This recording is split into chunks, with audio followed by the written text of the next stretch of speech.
The Philadelphia Eagles defense made a statement last night where they held the number 3 ranked offense in the league to season worst totals in points and yards to take a commanding lead in the division. And finally, McLaurin targeted. And now every analyst is jumping on the bandwagon. What in the world? I have not an announcement, but an update. And so we got to ask the question, do the Eagles have the best defense in the NFL?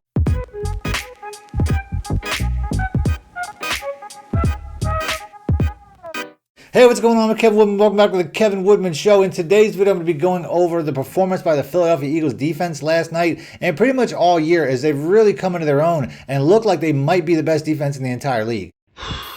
I, quite obviously, am a Cowboy fan.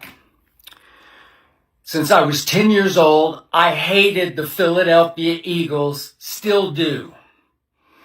But after what I saw Howie Roseman do in the offseason, I couldn't help myself. I picked the Philadelphia Eagles, the freaking Eagles, to win this year's Super Bowl. And I hate to admit, I think I'm right. The Eagles have the best defense in pro football. Now, Skip Bayless, when he was on his TV show on FS1, was a known Eagles hater. He's obviously a Cowboys fan, a Cowboys supporter. So for him to basically own the fact that the Eagles might have the best defense in the entire league, he's basically just doing what we all should be doing and trusting our eyes. If we look at the season totals, it really paints a clear picture that they definitely have one of the best secondaries in the entire league based off the fact that they currently are holding NFL teams to a league low 6.1 yards per attempt. And then if you also look at completion percentage, which is also a very good statistic that tells a lot. They're also top 4 in the league, and they're recently starting to get more turnovers, which was an issue earlier in the year where they really didn't have any turnovers, and now they're about middle of the pack. They've also kicked up their pressure rates. Earlier in the year, they really were having trouble getting sacks. Even in the first 2 games where they still played defense pretty well, they were not getting sacks at the quarterback. Well, now they're in the top 10 in that statistical category as well. And they're also one of the best defenses when it comes to deep pass plays, as they're in the top 10 in 20-plus yard plays and 40-plus yard plays, as they really haven't given up many deep plays at all. They're also top 5 in first down percentage, and they're also top 5 in quarterback rate when it comes to the opposing quarterback, meaning that this young secondary is playing absolutely lights out. But what's making this even more impressive is the fact that they're going to be doing it for a very long time based off the average age of every starter shown here. But the dominance of their pass defense goes even further, as they're doing things statistically that no other defense in the entire NFL is doing, including holding 2 teams to under 50 net yards passing for the entire game, which has only happened twice in the entire NFL season, both times by the Philadelphia Eagles. Now, I know one of them was against Daniel Jones and the Giants, and the other one was against the Cooper Rush-led Cowboys, but there's been a lot of bad quarterbacks starting throughout the entire year, and not one other NFL team, not one other NFL defense has held any quarterback to under 50 yards or any offense under 50 yards passing the entire game, except for the Eagles, who did that twice. So it doesn't matter who they did it against. The fact that they're doing that alone is astounding. And in both of these games, they also had their top receiver in Malik Neighbors and CeeDee Lamb. So it's not like they were injury, riddled as far as the offensive weaponry goes and stuff like that. So there's really no excuses there. Now, I also want to take a look at why this team is doing so well and how it was built, because if you remember last year, the Eagles defense completely fell apart along with their offense, as they won 10 of the first 11 games, but then lost 6 of their last 7, ultimately losing in the first round of the playoffs. Now, while a lot of the same players are on this defense, or that was on that defense last year that fell apart, I feel like that was more a result of them trying to change defensive schemes midway through the season, which was a huge mistake.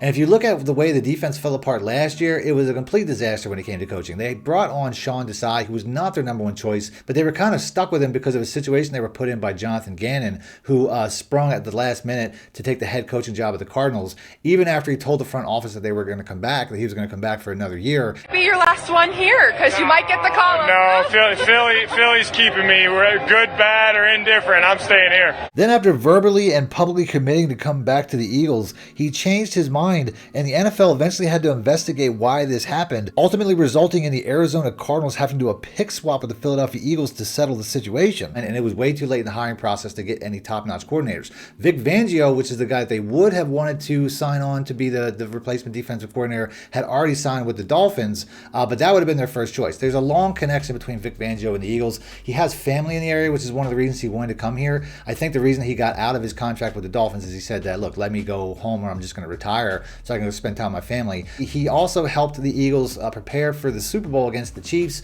He was there he came in as like a consultant to try to help out the defense before that game. So ultimately they got the coordinator that they wanted in the first place, and now you're seeing the results because of it. But there's more that goes into the story than just that. But the turnaround goes much deeper than just the coaches itself, as the players that they've replaced also play a huge part in their turnaround. If we look at last year's statistics at the end of the season, the Eagles were 5th worst in giving up yards, and they were also one of the worst teams in giving up touchdowns, as they were 2nd in the league when it comes to passing touchdowns allowed, which is a complete turnaround from the 2022 season where they were 5th best in the league as far as yards allowed. But the main difference there was their pass rush, as they led the league in sacks by almost 15 over their nearest opponent, as they got 70 total sacks that year and only 43 last year. And while their pass rush is doing better this year, they're still only 10th in the league in sacks, so they don't necessarily have that same dominant pass rush that took them to the Super Bowl. So why are they doing so good this year compared to last year? Well, I think one of the biggest changes is their secondary, as the Eagles went out and drafted 2 stud cornerbacks in the first 2 rounds, both of which were expected to go a lot higher, in Quinyon Mitchell and Dejean. Usually you don't get the type of contributions that the Eagles are getting from their rookie cornerbacks or rookie players in general, as Quinyon Mitchell has been absolutely shut down, playing similar to Sauce Gardner when he won Rookie of the Year and made All-Pro his first season. As you can see, the comparison between the first 10 games as far as catches allowed, Quinyon Mitchell allowed 22, which is basically the exact same as Sauce Gardner. He's just not getting interceptions, and at this point he's probably not going to, because people aren't really throwing the ball in his direction. Meanwhile, Dejean was injured at the beginning of the year and didn't necessarily start. He was only inserted into the starting lineup once again during their bye week when they've started the winning streak that they're on. And he has the best coverage grade in the entire NFL by any cornerback according to PFF, Pro Football Focus. So while I think all these things kind of point to the Eagles potentially having the best secondary in the NFL, it also is due to the fact that they got rid of some of the older veterans that really weren't playing very well, like James Bradbury, who's just kind of gone mysteriously missing, since he's still technically on the roster, and I don't really know what to say about him, because he went on the injured reserve based on the fact that I think they just didn't have a place for him, and they wanted to maybe potentially trade him before the deadline, but the deadline passed, so now he's just kind of in limbo, and nobody really knows what he's doing. Also, Avonte Maddox, who's their starting slot cornerback for a very long time, he was injured a lot, and I don't think he's the same players. They tried to start him at the beginning of the year. They brought him back on a 1-year contract, but he was easily the worst part of the secondary, as other teams were routinely picking on him. The Eagles safeties are playing really good as well, as we saw Reed Blankenship get his 3rd interception of the game, which leads the team last night against the Washington Commanders.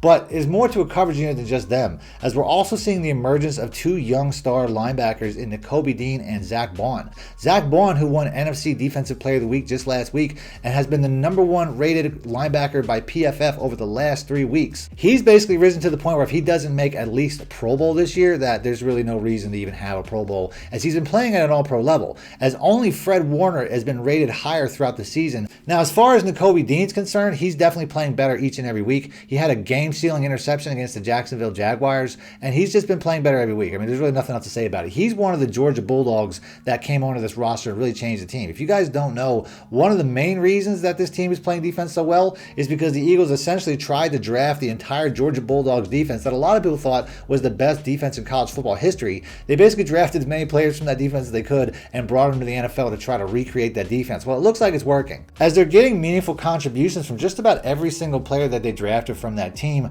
including Jalen Carter, who is clearly the most talented player in that draft and has been pretty much the only game-wrecking player that they've had on a down-by-down consistent basis. To have a great defense, you really need a player like that, like a TJ Watt or a Myles Garrett, someone of that nature that can constantly wreak havoc. And the Eagles don't really have a superstar player of that caliber. Jalen Carter is slowly turning into that player. Now, they're also getting a lot of contributions from guys like Jordan Davis, who really is an unsung hero based off the fact that his contributions don't necessarily show up on the stat sheet, but he's the guy that's constantly getting double teamed and clogging up those lanes when it comes to run plays, as they currently have the 6th lowest yards per carry allowed in the NFL, which is a far cry from earlier in the year. After a couple games, they were worst in the league with a 5.4 yards allowed per carry average. This is also a team that tackles very well, as they're not giving up big plays in the air or on the ground, as they're top 4 in 20-plus yard plays and they're #1 in plus 40-yard plays, as they haven't given up one all season. So there's some guys on this team that really deserve to get their flowers, as they really clearly are one of the best defenses in the league, and in my opinion, watching them, they look like the best defense in the league, and I'm not alone.